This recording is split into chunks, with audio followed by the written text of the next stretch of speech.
संबंधों की दुनिया के जो सूत्र हैं, मैं वो याद दिला रहा हूं फिर से एक बार। नंबर 1, राइट एंड रॉन्ग को महत्व नहीं देना, महत्व देना है प्रेम और सम्मान बना रहे उसको। दूसरा सूत्र, संबंधों को सुंदर बनाए रखना हो तो दिल से दिल की बात आपको बोलने का और सुनने का अभ्यास करना ही पड़ेगा। Where communication is crystal clear, वो अपने दिल की बात बोल सक रहे हैं, तुम अपने दिल की बात बोल सक रहे हो, तो संबंधों में आत्मीयता और फ्री फ्लोइंग एनर्जी बनी रहेगी। अगर तुम अपने दिल की बात बोल नहीं सक रहे हो उनको, वो उनके दिल की बात बोल नहीं सक रहे हैं, तो दूरियां बनी रहेंगी। सच्ची बताओ, बनी ही रह रही हैं कि नहीं? कुछ संबंध ऐसे होंगे ही जहां तुम अपने दिल की बात बोल नहीं पा रहे हो, तो दूरियां हैं उनके साथ, फॉर्मेलिटीज करते रहते हो। Are you listening to me? जहां अपने दिल की बात बोल पाते हो, उन संबंधों की स्ट्रेंथ देखो। यस, इंपॉर्टेंट है फ्री फ्लोइंग कम्युनिकेशन। नाउ उसी कम्युनिकेशन का आगे का स्टेप बोल रहा हूं, थोड़ा सा ध्यान से सुन लेना।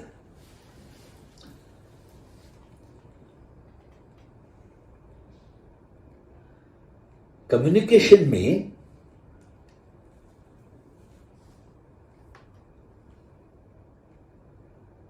लोगों की स्ट्रेंथ्स भी एंड वीकनेसेस भी दोनों तुम्हारे सामने होंगी।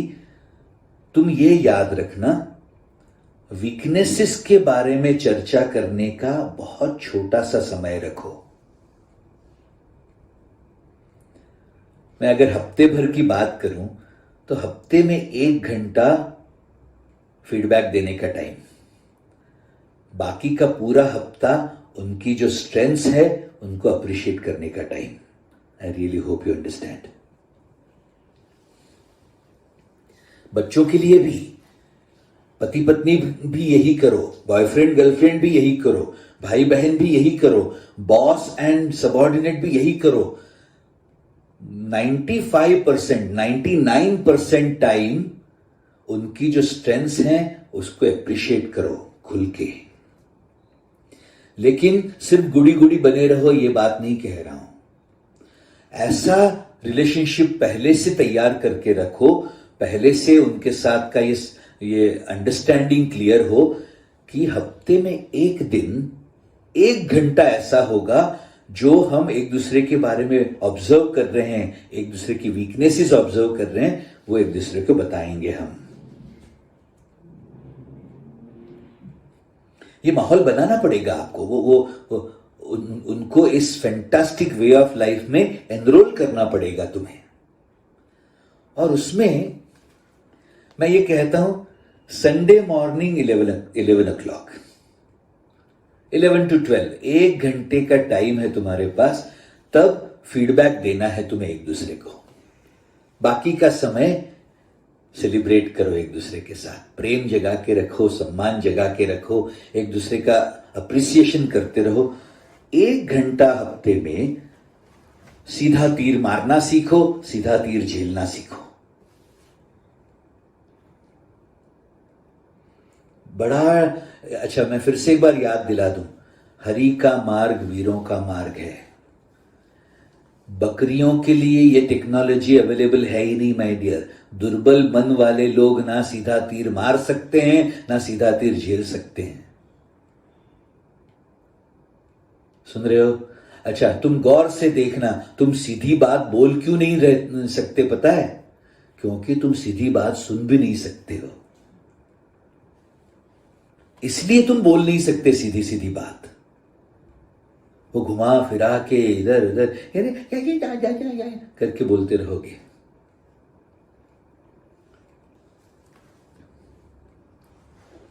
अब सुन रहे हो क्या मेरी बात?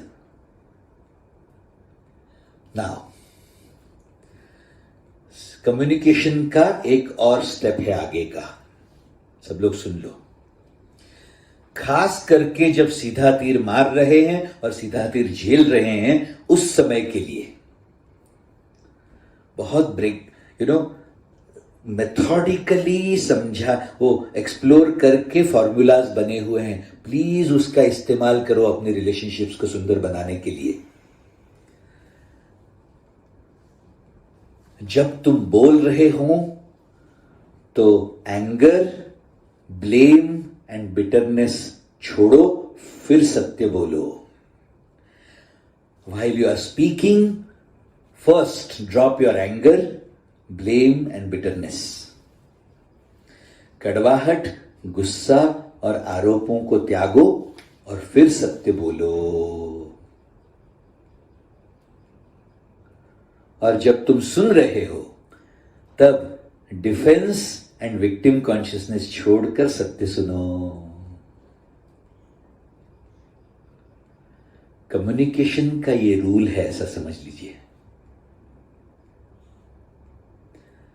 एंगर, बिटरनेस एंड ब्लेम्स छोड़कर सत्य बोलना है, डिफेंस और विक्टिम छोड़ के, बेचारापन और बचाव की प्रवृत्ति को छोड़ के सत्य सुनना है।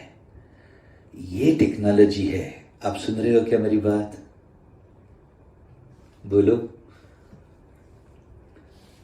कितने लोगों को अपने अपने संबंधों के लिए यूजफुल टिप्स मिल रहे हैं?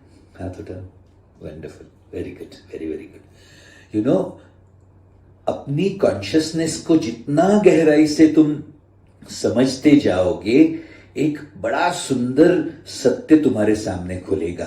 अब एक और परत खोल रहे हैं सत्य की। सब लोग रेडी हो? एंथुजियाज्म जगा लो, स्टूडेंट का कैप पहन लो, प्रेम का तड़का डाल लो। मैं क्या कह रहा हूं पता है? संबंधों की दुनिया में ऐसा समझो, एक एक व्यक्ति के साथ का पार्टनरशिप है। पार्टनरशिप ये सिर्फ हस्बैंड वाइफ में या बॉयफ्रेंड गर्लफ्रेंड में ही होगा या दो बिजनेस पार्टनर्स में ही होगा, ऐसा नहीं है। Mother and child also are sharing a partnership in the relationship. Correct? Now, किसी भी रिलेशनशिप में आप ये समझिएगा, दो लोग एक दूसरे के साथ जब रिलेट करते हैं, ए के मन में जो भाव उठते हैं वो बी के मन पर कॉरस्पॉन्डिंग रिस्पॉन्स पैदा करेंगे। प्लीज समझिएगा मेरी बात। ए के मन में प्रेम जगा तो बी के मन में भी प्रेम को रिस्पॉन्ड करने वाला ही भाव जगता है, सुंदर भाव जगता है।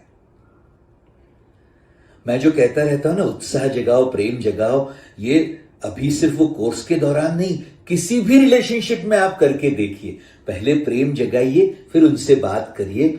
आपके प्रेम का उनके मन पर भी वैसा ही सुंदर असर होगा। Are you listening to me? अच्छा, उसके लिए आपको वो जो 11 फ्लेवर्स है ना ईगो के, वो समझने पड़ेंगे माय डियर्स। ये ईगो का खेल अगर समझ में नहीं आया तुम्हें, तो तुम्हें लगेगा एकदम एक्सीडेंटली हो रहा है सब कुछ। ईगो को समझना पड़ेगा। वो 11 फ्लेवर्स तुम रखो अपने पास। वो जैसे हम पहले या दूसरे सेशन में मैंने बात किया कि तुम्हारे पास एक लिस्ट होना चाहिए, क्या क्या गड़बड़े हैं जिसको तुम्हें त्यागना पड़ेगा। अब थोड़ा सा इस रिलेशनशिप वाले एंगल से उन 16 की 16 गड़बड़ों को देख लो। किसी की चेतना में काम वासना जगते हुए देखते हो तो तुम्हें क्या फील होता है? तुम दूर भागोगे उनसे। किसी की चेतना में क्रोध जगता है, तुम्हें क्या फील होता है? You want to stay away from them. किसी को बहुत लोभ से पीड़ित, ये भी पालूं वो भी पालूं, वो हा कुत्ते की तरह भागते रहते हैं, तुम्हें उनके प्रति क्या फील होगा? लगता है दूरी रहो इस आदमी से, बहुत भोगी हो गया। सुन रहे हो क्या? मैं ये कह रहा हूं, ईगो का एक एक फ्लेवर देखो। सुपीरियोरिटी कॉम्प्लेक्स वाला व्यक्ति दिखेगा, तुम्हें लगेगा ये क्या बड़े बने रहते हैं, रियल बनो। सुन रहे हो क्या? इंफीरियोरिटी कॉम्प्लेक्स वाला व्यक्ति होगा ना, तुम्हें लगेगा ये क्या यार पड़ा रहता है, बकरी बकरी बकरी बन के, जगता ही नहीं बिल्कुल। जिम्मेदारी नहीं लेता। प्लीज समझिएगा, किसी की चेतना में ये सब के सब दूषण जो हैं, काम, क्रोध, लोभ, मोह, मद के 11 फ्लेवर्स और मत्सर, जेलसी, जब किसी की चेतना में, तुम्हारे ही किसी व्यक्ति की चेतना में ये दूषण जगते हुए देखते हो, उनके साथ तुम्हारा हृदय खुलता ही नहीं। एग्जैक्टली यही होता है लोगों को जब तुम्हारी चेतना में ये दूषण जगते हैं, और फिर तुम कहते हो इतनी सुंदर दुनिया है लेकिन मैं तो अकेला हूं। क्यों? क्योंकि काम, क्रोध, लोभ, मोह, मद, मत्सर के साथ ही जी रहे हो। Nobody wants to connect with you when you have these negativities so prevalent in you. Are you listening to me, my dears? अच्छा, मैं ये कह रहा हूं, संबंधों की दुनिया का एक और फैंटास्टिक फॉर्मूला, और उसमें सचमुच एक्सट्रीमली हाई अवेयरनेस चाहिए, वीर रस चाहिए, उतनी ताकत चाहिए उसको जीने के लिए, मैनिफेस्ट करने के लिए। सिंपल सा फॉर्मूला है, there is a way you want people to be.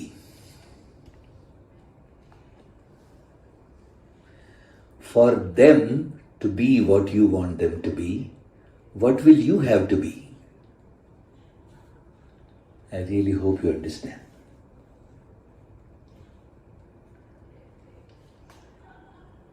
आप चाहते हो कि कोई ऐसे रहे मेरे साथ, प्रेममय रहें, प्रसन्न रहें, उत्साह में रहें, जिम्मेदारी वाले भाव में रहें।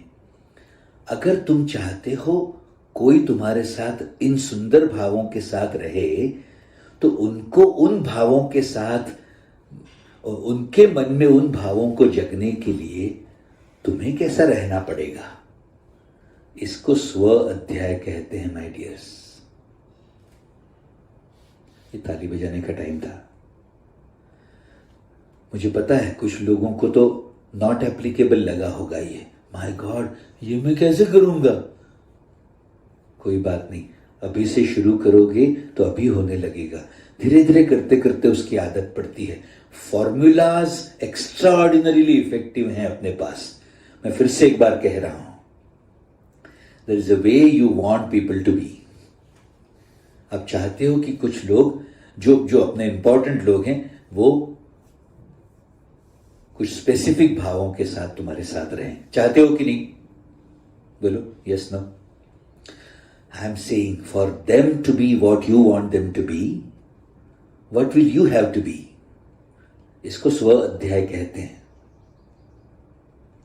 जैसे ही तुम अपने मन में एक स्पेसिफिक भाव जगाओगे, उनके मन में उस सुंदर भाव का कॉरस्पॉन्डिंग भाव जगेगा और तुम उनको वैसा पाने लगोगे। I really hope you understand. मुझे पता नहीं और क्या मैं कैसे समझाऊं इसको। बहुत ही सिंपल फॉर्मूला, जितना हो सका सिंपल बना के रखा है मैंने तुम्हारे सामने। मैं ये कह रहा हूं, आत्मभाव जगा के रखना सीखो, प्रेम जगा के रखना सीखो। मैं सिंपल सा फॉर्मूला देता हूं कई बार, ब्रह्ममय रहो और प्रेममय रहो, और उसका अपनी रिलेशनशिप्स के ऊपर प्रभाव देखते रहो। अद्भुत प्रभाव होता है लोगों पर। Are you listening to me? पूरा का पूरा ट्रेनिंग तुम्हारा है। बेवकूफों की तरह हम लोगों को बदलने में लगे रहते हैं। मैं कहता हूं यहां से शुरुआत करो तुम, वहां अपने आप रिजल्ट दिखेगा।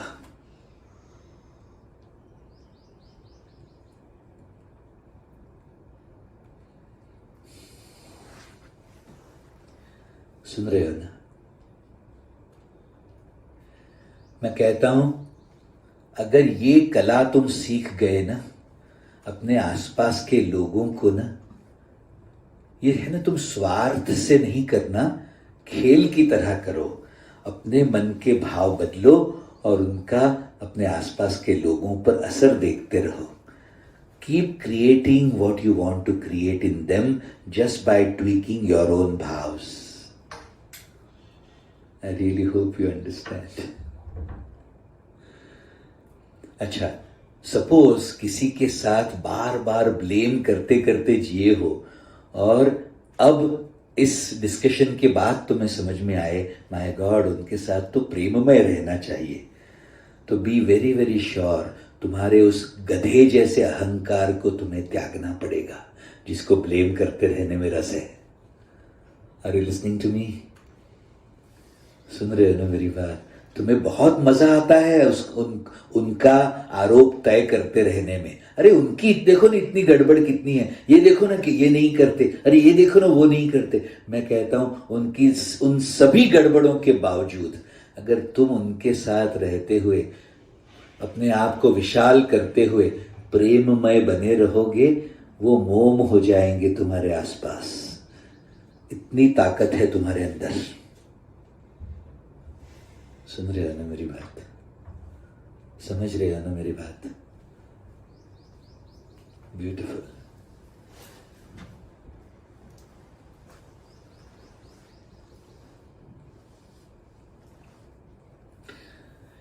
संबंधों की दुनिया का ऐसा खेल है, तुम्हारी चेतना में तुम जो भाव जगाओगे जिसके सामने रहते रहते, और वो रेगुलरली यानी सब्सटेंशियल अमाउंट ऑफ टाइम तक तुम्हें वो करना पड़ेगा.